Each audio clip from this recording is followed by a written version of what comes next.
Hello, replace the loading by an equivalent force and couple moment acting at point O.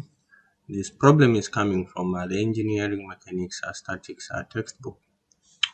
So we have a load here on the cantilever beam, distributed loading, and we have been asked to determine the equivalent force and couple moment acting at point O. Right.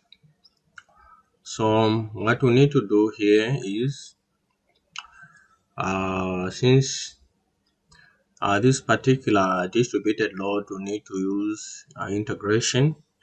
Let's define the small strip that we are going to use to integrate the whole area. So let's define this small strip. You can think of this small strip as a very small rectangle. And we are saying this has a width of,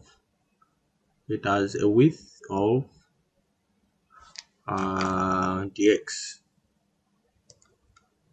All right, something like so. So it has a width of dx, and therefore our small dA is just going to be equal to, think of this as a very small rectangle of width dx and height y. This is y, which is equal to w.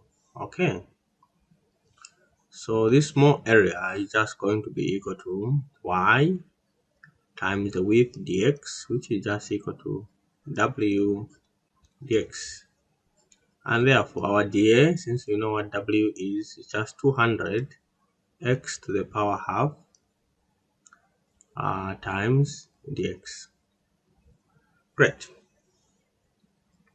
We also know that the summation of forces in the y direction is just equal to the integral of dA. And we know that the summation of moments about point O is just going to be equal to integral of the lever arm x times the force dA. So these are the two equations that we're going to use. All right, so since now we have our dA, we're going to say summation of forces in the y direction going up in our reference, and this is going to be equal to FRY, which is just equal to minus integral from 0 to 9 of dA, and this is eventually equal to, we know what our dA is 200 x to the power half dx. And FRY, therefore, okay, integrating power function, this becomes equal to 200, okay, divided by half plus 1. Half plus 1 is a 1.5, right? And then we have x to the power 1.5. All right, and then we are evaluating this from 0 to 9. And then we know that when we evaluate this from 0 to 9, this becomes equal to 200 divided by 1.5 times 9 to the power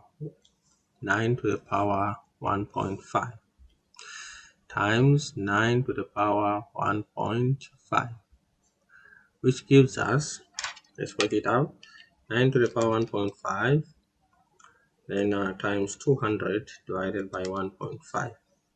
So we have a minus 6,600 newtons. All right, let's find the moments about point O anti-clockwise in our reference. So this is going to be equal to integral from 0 to 9 of the lever arm x, then the force. This is equal to 0 to 9 integral of x times 200 x to the power half dx. So the two can sum up. So we have x to the power 1 there plus the other one. So this becomes integral from 0 to 9 200x to the power 1.5 dx. So this therefore becomes equal to 200 divided by 1.5 plus 1 is a 2.5, then x to the power 2.5, and we are evaluating from 0 to 9. And if we did the calculation, we realize that we'll have 9 to the power 2.5 times 200 divided by 2.5. So we get a 19,440 Newton meters. So 9 to the power 2.5 times 200 divided by 2.5. Great. So let's draw this. This is going to be like so. So we have the resultant force. Let's draw it here. We have the resultant force here like so. This is the resultant force, and this is going to be equal to, this is Fry, which is equal to 3,600 newtons. And then we have a moment, and this moment we said is negative. Sorry, I was supposed to indicate a negative from the start. Okay, this is clockwise and it's negative. Therefore, this is just going to be equal to, it's going to be like so, and this is equal to MO equal to 19,440 Newton meters. I think this is about it, and I hope the video was helpful, and if it was, give me a thumbs up, like my video, continue subscribing and sharing my channel. Bye bye, and see you in my next screencast.